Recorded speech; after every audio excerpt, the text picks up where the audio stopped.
नमस्कार जय जगन्नाथ मु सौम्य स्वागत करुच्ची आपण मानकु सत्य डिवोशनल यूट्यूब चैनल को। तो चलंतु आरंभ करिबा महापुरुष हाड़ीदासंक ग्रंथावलीर शंखनाभीर तृतीय अध्याय। सुजने शुण विष्णु लीला इंद्रद्युमन ता शुणिला चकिते हेला स्तंभीभूत थन थन ताहार नेत्र ब्रह्मा को कला जे प्रणाम भोदाता निस्तरिली पुण ए नीलांचलर चरित कहिल ब्रह्मांडर तात ए सर्व तुम्भर भियाण कहिल जेते हादे ब्रह्म एथिरे मेरु केउठारे धारणा देखाओ मोहरे ए मंत कहि नृपवर न मिले धातांक पयर। धातावाच धाता कहन्ति पद्मनाथ उठ देखाइबा वृत्तान्त या शुणी इंद्र जे द्युमन फेराई प्रतीत लोचन धाता चरणे दृढ़ कला संसार सर्व पासरिला तहु कहन्ति कुश पाणी तुमेरु पुछिलु धारेणी अशेष ब्रह्मांड होइला तिनी पुररे देखा गला मिलिला शपथ साहेर 14 भुवन गोचर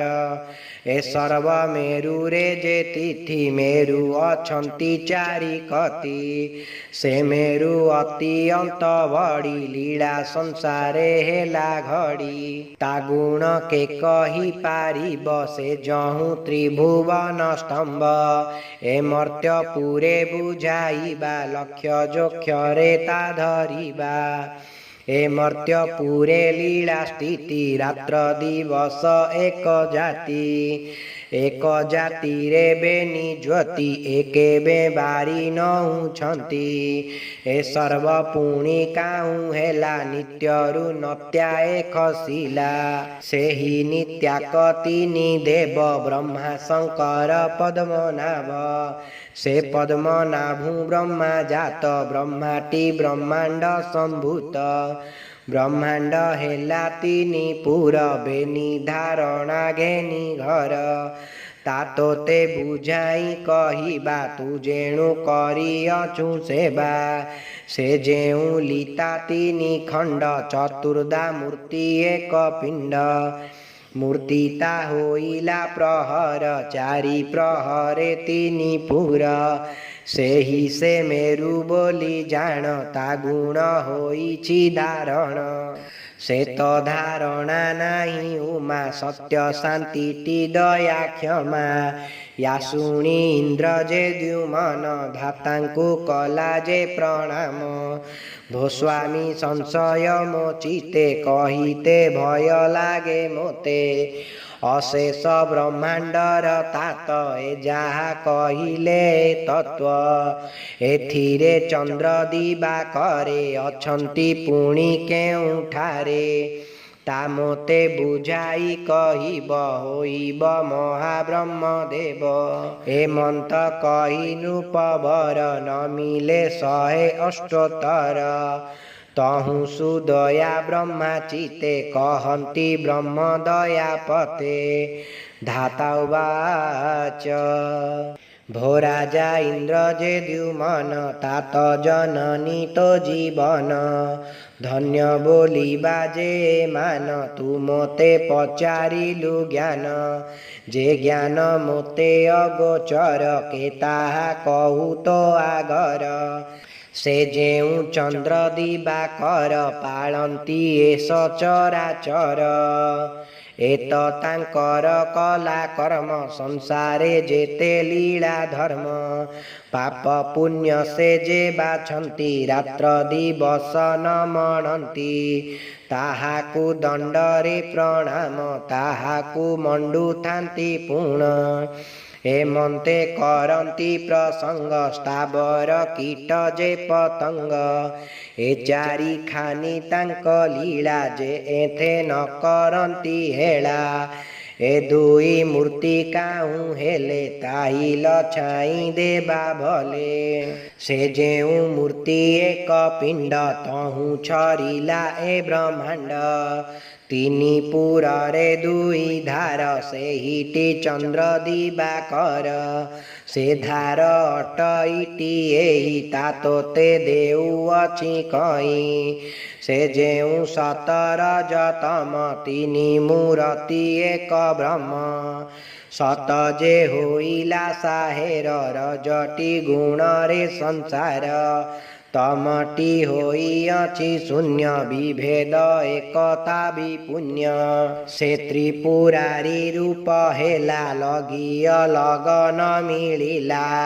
लागिय लग जहु हेला तहिरु दुई प्रकाशिला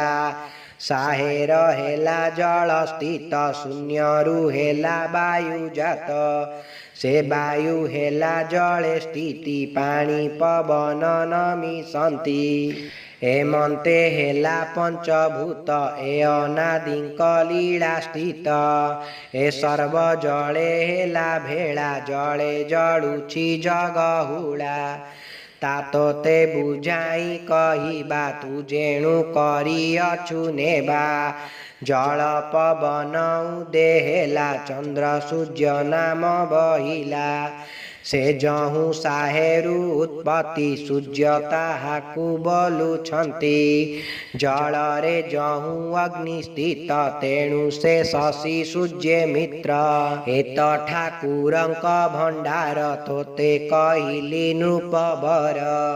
प्रतेनो हि बजेबे तोरे देखाई देबा तो देहरे चाहानी तोर देह नीति जल पवन स्फुरुछन्ति करन्ति तो अनुसंधान तांक बिहुने काई ज्ञान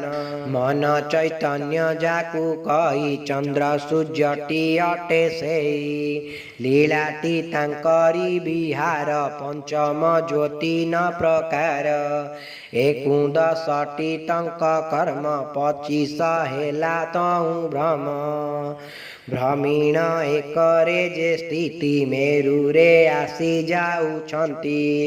प्रते पाइलु जेबे मन निश्चल दृढ़ नहे आन इंद्रद्युमन नृपवर यासुणी नमुछि पयर